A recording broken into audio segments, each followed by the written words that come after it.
पिंटू एक अंडे का व्यापारी था। वो मुर्गियां भी पालता था। पिंटू रोज की तरह उस दिन भी मुर्गियों के अंडे इकट्ठे कर रहा था। तभी उसे अंडों के बीच एक सोने का अंडा मिलता है। अरे वाह, सोने का अंडा! ये तो सोने का अंडा देने वाली मुर्गी की कहानी की तरह सच हो गया मेरे साथ भी। राधा, ओ राधा, जल्दी आओ और देखो आज मुझे क्या मिला है। जी आ रही हूँ। अरे आना जल्दी से, तू भी देखेगी तो खुशी से झूम उठेगी। राधा जल्दी जल्दी घर से बाहर आती है और मुर्गियां जहाँ रखी रहती हैं वहाँ पहुँचती है। अरे क्यों इतना गला फाड़ रहे थे? अब बताओ ऐसा क्या हीरे तुम्हारे हाथ लग गए जो तुम्हें 2 मिनट भी सब्र नहीं हो रहा? अरे बात ही कुछ ऐसी है मेरी जलेबी बाई। फिर पिंटू राधा को सोने का अंडा दिखाता है। ये देख, क्यों रह गई ना आंखें फटी की फटी। अब तो हमारे भी अमीर होने के दिन आ गए। एक बारी पैसा आने दे, फिर देख शिमला हिमाचल सब जगह घुमाऊंगा। वो सब तो ठीक है, पर ये अंडा आया कहाँ से यहाँ? अरे तू आम खाना, गुठली क्यों गिन रही है? अरे अंडा आया है तो देने वाली मुर्गी भी तो होगी। क्यों ना हम वो मुर्गी ढूंढ कर बेच दें या उससे अंडा निकाल कर बेच दें। अरे बेवकूफ, वो कहानी का अंत नहीं देखा क्या? सोने का अंडा भी जाएगा और मुर्गी भी है। और अगर किसी को पता लग गया कि हमारे पास ऐसी कोई मुर्गी भी है तो डाका और पड़ जाएगा हमारे घर में। तो क्या करें फिर? इस सोने के अंडे को संभाल के रख देते हैं जब तक कि ये फूटने लायक ना हो जाए। क्या पता सोने के अंडे में से सोने की मुर्गी ही निकल जाए, ये भी तो हो सकता है?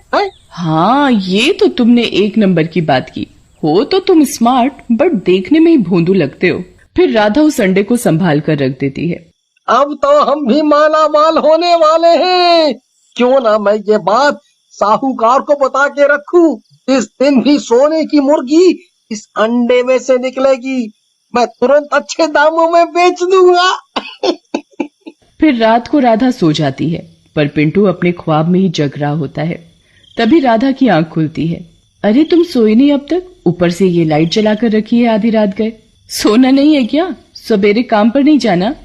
अरे अपनी किस्मत अब जागी है, इसलिए अपन भी जागेगा। अब मुझे अंबानी बनने से कोई नहीं रोक सकता। ओहो, सर फिर गया है तुम्हारा। जागो, जगना है तो, पर मुझे सोने दो, और उसके लिए ये लाइट का बंद होना बहुत जरूरी है। राधा उठकर लाइट बंद करती है और वापस सो जाती है। अगली सुबह होते ही मुर्गे बांग देने लगते हैं। चिड़िया के चहकने और मुर्गे की बांग से राधा की नींद टूट जाती है। ओहो, लगता है सुबह हो गई। जरा देखूं तो सोने की मुर्गी बाहर निकली कि नहीं। वो जाके सोने का अंडा देखती है कि फूट गया या नहीं। पर जैसे ही राधा वो जगह देखती है, वहाँ उसे अंडा रखा नहीं मिलता। अरे उठो, जल्दी उठो, देखो सोने का अंडा गायब है। पिंटू रात भर जागता रहा और भोरम भोर सोया तो उसकी नींद नहीं टूट रही थी। क्या है, सोने दे मुझे। तो रात भर खर्राटे लगा के सो रही थी और अब मेरी नींद खराब कर रही है। अरे आलस कुमार, उठकर देखो, सोने का अंडा गायब है। अरे वो गायब नहीं है, मेरे बेड के नीचे है। रात को मैंने ही रख दिया था, मुझसे सब्र नहीं हो रहा था। हद है तुम्हारी भी। अंडे से मुर्गी तो अपने हिसाब से निकलेगी, वो भी चूजा होगा। राधा उस अंडे को फिर से उठाकर रख देती है। ये खबर उनके एक पड़ोसी को पता चल जाती है। अरे वाह, सोने का अंडा, भला ये कैसा होता होगा? लखन अब एक मौके की तलाश में था। इधर दोपहर हो चली, पर पिंटू अभी तक सोकर नहीं उठा। आज सारे अंडे उठाने को पड़े हैं, बेचने को पड़े हैं, और ये आदमी है कि घोड़े बेचकर सो रहा है। राधा गुस्से में बाल्टी भरकर पानी लाती है और सोते हुए पिंटू के ऊपर डाल देती है। पिंटू भड़बड़ा कर उठता है। क्या हुआ, क्या हुआ? सोने की मुर्गी निकल आई क्या? है सोने का अंडा फूट गया क्या? अंडे का पता नहीं, पर मेरे कर्म जरूर फूट गए हैं तुमसे शादी करके। राधा पिंटू को जबरदस्ती उठाकर मुर्गी घर में ले जाती है रोज का काम करवाने। इधर लखन को मौका मिल जाता है और वो पिंटू के घर में घुस जाता है। अब तो वो अंडा मेरे हाथ लगना ही है, और उस सोने के अंडे को बेचकर कोई अमीर बनेगा तो वो हूँ मैं। हाँ पर वो अंडा रखा कहाँ है? लखन सोने का अंडा ढूंढना शुरू करता है, कभी बेड के नीचे तो कभी गेट के पीछे। आखिरकार उसे वो अंडा मिल ही जाता है। चलो मिल ही गया, देर आए पर दुरुस्त आए। लखन सोने का अंडा लेकर पिंटू के घर से चुपचाप निकल ही रहा था कि राधा घर में आ जाती है। चोर चोर चोर! लखन राधा की आवाज सुनकर भागने की कोशिश करता है। तभी राधा उसके हाथ में सोने का अंडा देखती है। राधा डंडा उठाती है और लखन की पीठ पर 2-4 मारती है। क्यों रे, मेरे घर में आकर मुझसे म्याऊं? दे मेरा अंडा वरना वापस मैं शोर मचा दूंगी कि तू मेरे घर में चोरी करने आए है। अरे चोरी कैसे?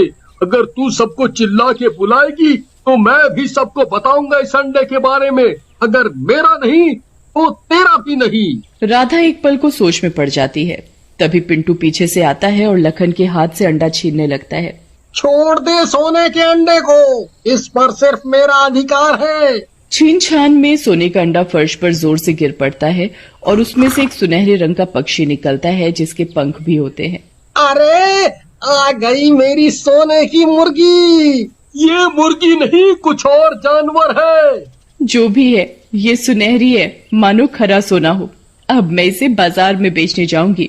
जैसे ही तीनों उसे पकड़ने के लिए आगे बढ़ते हैं, वो मुंह से आग के गोले फेंकने लगता है, क्योंकि वो कोई आम पक्षी नहीं बल्कि एक डायनासोर था।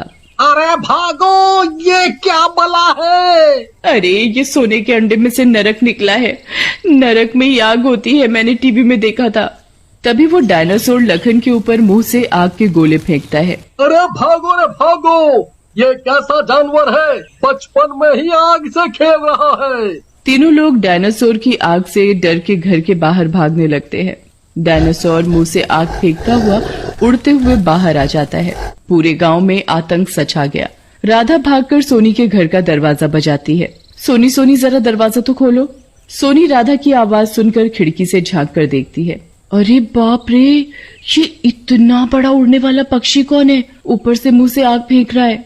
सोनी दरवाजा तो खोलती नहीं, उल्टा खिड़की के दरवाजे भी बंद कर देती है। राधा माफ कर दे, मैं तेरी कोई मदद नहीं कर सकती। वहाँ से कोई मदद ना पाकर राधा चौधराइन के घर जाती है।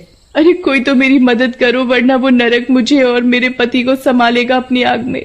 कोई मदद करो मेरी। इधर लखन और पिंटू डर के मारे भागते भागते जंगल पहुंच जाते हैं। डायनासोर भी उड़ता उड़ता जंगल में पहुंच जाता है। डायनासोर के मुंह से आग इतनी तेज निकल रही थी कि उसकी आग से जंगल के एक पेड़ में आग लग जाती है। तभी चमन जंगल के रास्ते से गुजरता है। अरे आग, जंगल में आग लग गई, मुझे जाके गांव वालों को बताना चाहिए। चमन भागे भागे गांव आता है और गांव वालों को आग लगने की खबर देता है।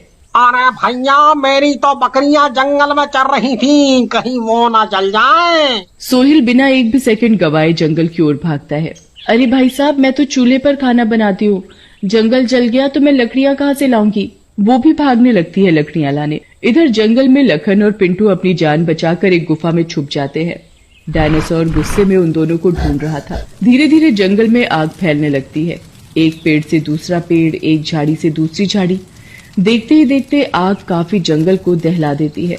भगवान, मैं क्या करूं? सबको अपनी अपनी पड़ी है। किसी को बकरी गाय की चिंता है, किसी को लकड़ियों की। पर वहाँ मेरा पति, मेरा सुहाग खतरे में है। कैसे बचाऊं उन्हें? भगवान जी, इतनी पूजा करी है आपकी, इतने व्रत रखे हैं, कोई तो सुझाव डालो दिमाग में। फिर राधा को एक सुझाव आता है। राधा भागी भागी अपने घर जाती है। मेरा फोन कहाँ है? फोन कहाँ रखा था मैंने? राधा जल्दी जल्दी अपना फोन ढूंढ रही होती है। कभी तकिया के नीचे, कभी रसोई में जाकर देखती है। कुछ देर ढूंढने पर उसे उसका फोन मिल जाता है।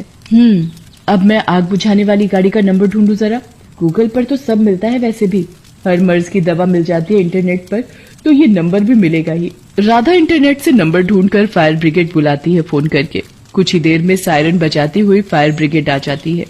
गाड़ी से 2 गार्ड निकलते हैं और जंगल में आग बुझाने लगते हैं। बौछार अपने ओर आता देख डायनासोर की नजर उस गाड़ी पर जाती है। डायनासोर गुर्राने लगता है और तेज तेज आग उगलने लगता है।